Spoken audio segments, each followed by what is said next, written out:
ಎಲ್ರಿಗೂ ನಮಸ್ಕಾರ. ನಿಮ್ಮ ಮನಸ್ಸಿನ ಗಾಯಗಳು, ನಿಮ್ಮ ನೋವುಗಳು, ಯಾರೋ ನಿಮ್ಗೆ ನೋವು ಉಂಟು ಮಾಡ್ತಾರೆ, ಯಾರೋ ನಿಮ್ಮ ಮನಸ್ಸಿಗೆ ಗಾಯ ಮಾಡ್ತಾರೆ. ಅವು ನಿಮ್ಮ ವ್ಯಕ್ತಿತ್ವನ ಬದಲಾಯಿಸಿ ನಿಮ್ಮನ್ನು ಒಂದು ರಾಕ್ಷಸಿ ಪ್ರವೃತ್ತಿಯ ಒಂದು ವ್ಯಕ್ತಿಯನ್ನು ಮಾಡಬಾರ್ದು. ನಿಮ್ಮ ಗುಣವನ್ನು ಬದಲಿಸಬಾರ್ದು.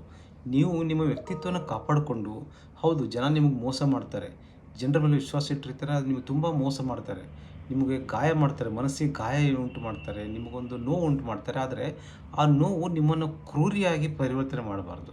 ಹಾಗೆ ಮಾಡಿದರೆ ನೀವು ಸೋತಂಗೆ ಲೆಕ್ಕ. ನೀವು ಒಳ್ಳೆಯ ವ್ಯಕ್ತಿಯಾಗೇ ಇರಿ, ನೀವು ಹೇಗಿದ್ದೀರಾ ಹಾಗೇ ಇರಿ.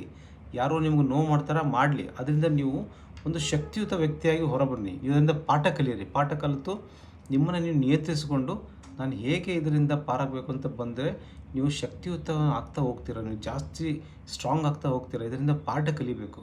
ಆದರೆ ನೀವು ಸೇಡು ತೀರ್ಸ್ಕೊಳ್ಳೋಕೆ ಹೋಗಿ ನಿಮ್ಮ ವ್ಯಕ್ತಿತ್ವನೇ ಹಾಳು ಮಾಡಿಕೊಂಡು ಒಂದು ಕೋಪದ ವ್ಯಕ್ತಿಯಾಗಿ ಬದಲಾಗೋಕ್ಕಿಂತ ಒಂದು ದಯಾಳು ವ್ಯಕ್ತಿಯಾಗಿ ಬದಲಾಗಿ, ಪಾಠ ಕಲಿತು ಶಕ್ತಿಶಾಲಿ ವ್ಯಕ್ತಿಯಾಗಿ ಬದಲಾಗಿ.